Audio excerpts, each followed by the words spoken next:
Thank you, Anna. This morning, I am filled with gratitude for the volunteers of this congregation and to your minister for inviting me to be here.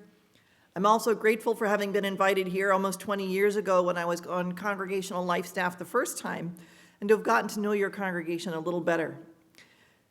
I'm grateful to our UU ancestors and to the founders of this congregation for creating a movement and a sanctuary to bring us together. I'm grateful to the UUs of the future whose lives call us forward and remind us that we are the temporary stewards of this gift of community. And while I'm at it, I'm grateful to the past version of myself for looking up the driving directions in advance. Do you do that too? Do you give thanks to your past self? Oh, the me of last week remembered to call in that prescription before I ran out. Thanks, past me. Oh, look, I have clean dishes for my breakfast because I washed them before I went to bed. Thanks, past me. And then if past me made a mistake or wasn't able to complete some task, I try to extend them some grace. They were going through a hard time. I know how tired they were. And sometimes, if I know I don't have the capacity for something, I trust my future self to be stronger. And then when I pick that task up later, it's a form of love for my past self, that this is something I can do for them. I've learned that framing my habits as kindness to my future self or past self, rather than chores or obligations, invokes my sense of generosity and gratitude. All of those versions of me are connected, even though we don't occupy the same space at the same time. Similarly, all of us are connected with our UU ancestors and with the UUs who have yet to arrive. We may not occupy the same space at the same time, but they are us and we are them, and our thriving is bound up together. We benefit from the legacy of love that was built by our ancestors, and we benefit by being drawn into the future by the calling of those who will inherit this movement from us.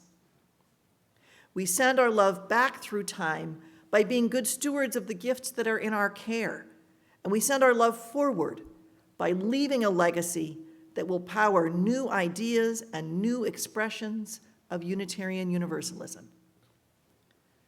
We're also connected with the larger UU movement in the present, and with our interfaith and our secular neighbors, with the living planet of which we are a part, and other facets of our interdependent web. For me, one of the most enduring parts of the Universalist tradition that we are the stewards of is the idea that there is no us and them.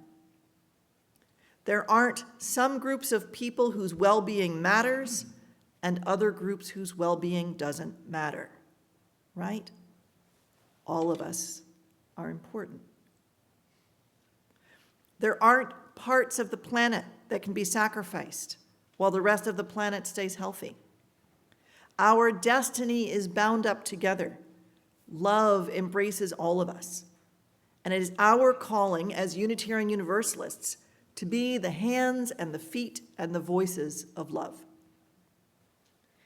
When we open our hearts to collective liberation and collective well-being, that generosity is not only a gift that we send out to others, it is a gift to ourselves, because we are part of the interdependent web. When we engage in environmental justice, we are deeply concerned about frontline communities who are hurt first and worst by climate change. And we're also aware that Earth is our favorite planet, and that sustainability affects everything and everyone that we hold dear. I know there are members of this congregation who hold deep care for your meadows and grounds, and who spread the good news of native plants. As a congregation, there's a lot you can do for the planet in your role as a hotbed of learning and growth in the local community. Here in Delaware, you are uniquely positioned to hold conversations about the ways different industries, such as financial services, chemical engineering, agriculture, and fishing impact environmental justice. The health of the land and the people sustains the way we work and play, the ways we eat, and the ways we find each other in community. Your ability to be open-hearted with people who bring all kinds of perspectives and needs to environmental questions is a great opportunity.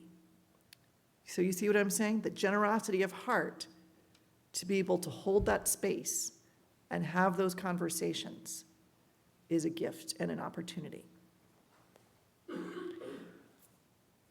And it works for other issues too. When we advocate for peace, it is part of our love for our neighbors all over the world and our wish that all people live in abundance to do that advocacy. Dwight Eisenhower, in his Chants for Peace speech in 1953, said, "Every gun that is made, every warship launched, every rocket fired, signifies in the final sense a theft from those who hunger and are not fed, those who are cold and are not clothed.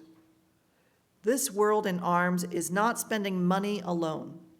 It is spending the sweat of its laborers, the genius of its scientists, the hopes of its children." Also, immigration justice is part of building a world with love at the center. No matter how our personal stories or our friends or our families are connected to immigration. Our newest neighbors bring so much to our communities, and our country is enriched and enlivened by our presence. And so we put love at the center with justice for our neighbors. It's all connected. Our Unitarian Universalist values all support each other with love at the center. Do you have the value statement up here somewhere? I think it's in the hallway. So all those values with love at the center. Generosity and justice are intertwined values. Generosity and pluralism are intertwined values, being able to be gracious and open-hearted as we live into our diversity. Generosity and equity are intertwined when we remove the barriers to resources that will let every person have what they fully need to participate in our society. Financial generosity is certainly one aspect of generosity. And when we deeply consider generosity as core value in our faith, we see that practicing this value enriches and enlivens our spiritual lives. Generosity feels good because it reminds us that we are part of systems larger than ourselves. Generosity is not simply self-interest, though there are ways that generosity is good for us. Generosity is an acknowledgement of the fundamental spiritual truth of our connectedness. When we give of our time, our talent, and our treasure, we can practice joy and gratitude for the conditions that have led to our ability to do so. When we're generous with extending grace and creativity, we're weaving together the kind of world where we help lift each other up when we fall. As Tandy Rogers said in the reading, to be generous is to say with our lives, love wins. Now, it is true that we can't give everything away all the time because that's not necessarily healthy for the part of the system nearest to us. And it's not always balanced or conducive to the well-being of the beloved with whom we want to be generous if we give too much of what we think is needed. Toxic charity is a thing. Also, our own capacity matters. It's true that we're all connected, and it's also true that we can't pour from an empty cup. So please do not interpret my words to mean that we should harm our personal health or our families in the course of giving of our time, talent, and treasure. My strength is your strength, and I want all of us to be strong. When we are feeling some inner tension about generosity, right? Am I giving more than my capacity, or am I just anxious? When we're feeling that tension, it can be fruitful to reflect on whether the pull is coming from actual capacity or some kind of fear or some kind of inkling that maybe there's a more strategic way to support the health of the whole. Sometimes temporarily conserving resources is part of the larger system. For many of us, after we've eaten a large meal, blood flow increases to the parts of our body that are busy with digestion, so that the shift in our resources in our bodies, right? And that shift eventually helps every part of our body get what it needs. In the same way, sometimes we shift more resources as a community to one part of the community during crisis or for some important work. So as humans in a community, we sometimes talk about being one body, connected even across our different perspectives and roles. My hope is that every person in our community is allowed to be in a position to receive what they need to, and that we keep the energy flowing so that the community as a whole can thrive with no one left behind. I'm hearing a change in the audio. Are we still good? Okay. For all of our interconnectedness, we do each have individual choices, responsibilities, and goals when it comes to how we make use of the gifts for which we are the stewards. Deciding how to share our caring, our attention, our resources is complex. So talking it over with people you trust can help you align your goals, values, and actions. In a community like this one, we can include theological reflection to help us bring meaning and context to our decision-making. Perhaps there's some deep discussion about the philosophy and practice of generosity in your chalice circles.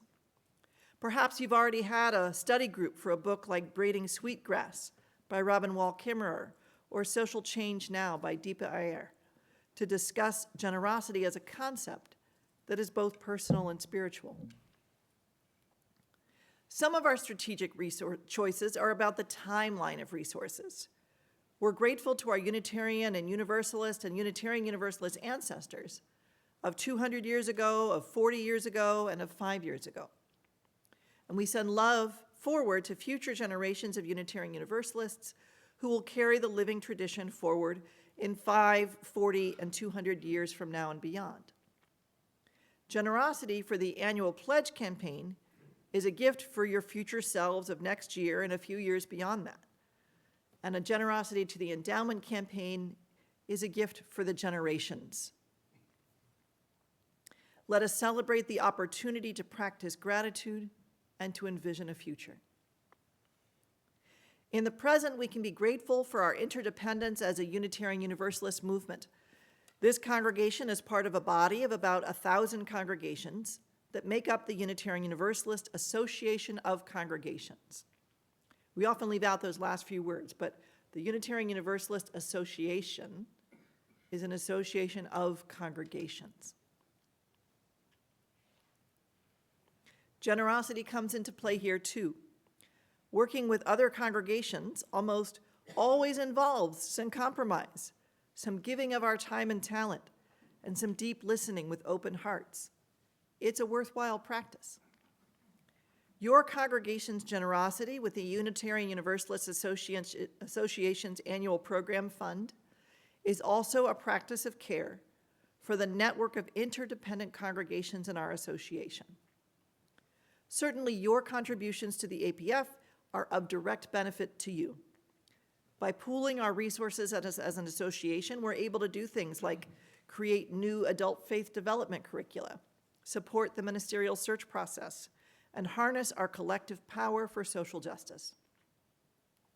It's also true that other UU congregations are able to be supported as they come into being or survive during a crisis more effectively because of all of the other congregations that contribute to the APF, right?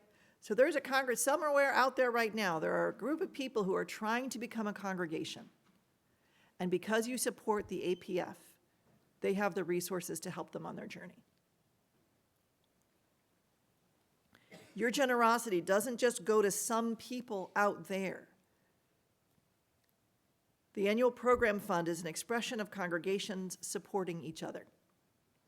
They are you, and you are them, and we are an association together.